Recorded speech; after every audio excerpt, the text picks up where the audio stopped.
Hello guys, welcome back to the channel. So in this video we have been looking at the different data types of used in MySQL or SQL. Okay, so this series, again, if you're new to the channel, this is a series on introduction to SQL, where we're learning how to write query databases, basically learning stuff that will enable us to become like data engineers, data scientists, and anything of that, so even software developers. Okay, so we have been learning about all the basics we have learned, from select statements to store procedures, views, function, variables, and all that.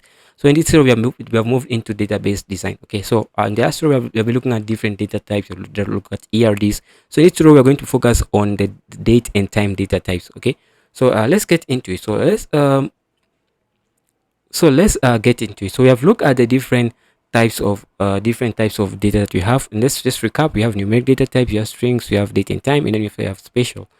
Okay, so for date and time, we have a couple of them, right? So we have date, right, which is just like YY, MD, and then MM, and then DD. So the Y stands for the year part, like the year has 4 digits for now, okay, for the year which you are in. And then finally we have MM for the months, and then DD for the dates. And then if you come to the time parts, we have like HH colon MM colon SS for hour, minute, and second.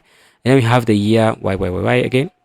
And then finally, but not the least, we have date time and timestamp, which basically consists of both the date and also the time. Okay, so that's basically date time consists of the both. So you can see the date part, which is right here, the year, the month, the day, and then finally the time. The time part is gonna be here, the hour, the minutes, and then the second. So that's basically it.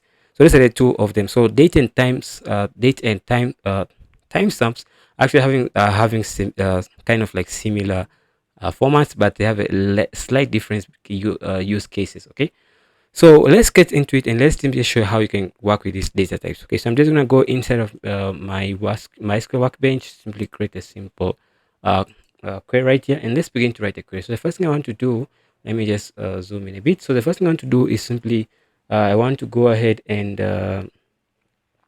generate something. So what we want to go ahead and do is, first of all, we can go ahead and generate date time. Okay, so now that I'm in here, what does it want to go ahead and do? I want to first go ahead and generate a simple timestamp. So let's say date time. Let's change some, just get that right. So it's gonna be date time or simple timestamp. Okay, but there's a difference between that time and date stamp. But for now, let's just take it as this way. So I'm going to create a variable here. I'm going to call this variable time, and this is going to be referring to the function. I'm going to say now, and now is a function in MySQL that simply returns to us the date time. Okay, the date and time combined. Again, we have learned about different functions. So if you know what these functions are, you can just go ahead and check that out. So I want to go ahead and print it out. So I'm going to say we say select, and then I'm going to say select at, and then time, just like that. You know, we'll talk about variables and how variables work. Okay, so let me go ahead and select this, run it, and let me just go ahead and select this now and also run it. So if I run that now, you can see we get back the date time information, which is going to be right here. Right, so that's returns to us the date time information. So once I have this done, I want to go ahead and simply select the date out of it. So how do I get the date out of it? I'm going to say select. I'm going to say select date, and then in here I'm going to say select. I want to extract the date from this. So I've already looked at the date function, and you can just say date and then pass in the timestamp. It's going to return to you only the date part of that timestamp. So I'm just going to go ahead and run it. So actually the date time. So you can see we only get back the date out of the date time. So it is 4th of February 2004. So 2003 actually. Okay. So once we have that done, you can see, oh, it's actually a unique day for 2003. Okay. Actually cool. So once you have that done, we can go ahead and simply have also, we can also extract the time if you want. So you can say select, you can say select and then say time, time, okay, then say at, and then time. Okay, so let me just keep all this lowercase. So once I have this done, I can simply go ahead and select this and then run it again. Now if you want to get back now the time out of that date time object, so you can see it's 16 hour 14 minutes 23 seconds of the day. So it's 4 o'clock 40 minutes past 4 23 seconds past that.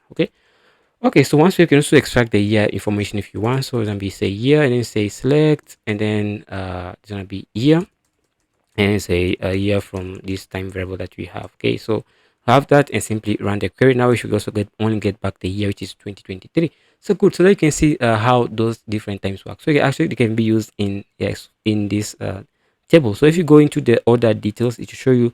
Let me just go ahead and look at this. So the order details, Actually, let's go into the orders and let's try to find some information, because a lot of date and time information is required for the orders, right? Because you keep track of when the order was made, when the shipment was done, when it is required, and all that. So you can see all that you have been used date time. So you can see date, and you can be returning date information.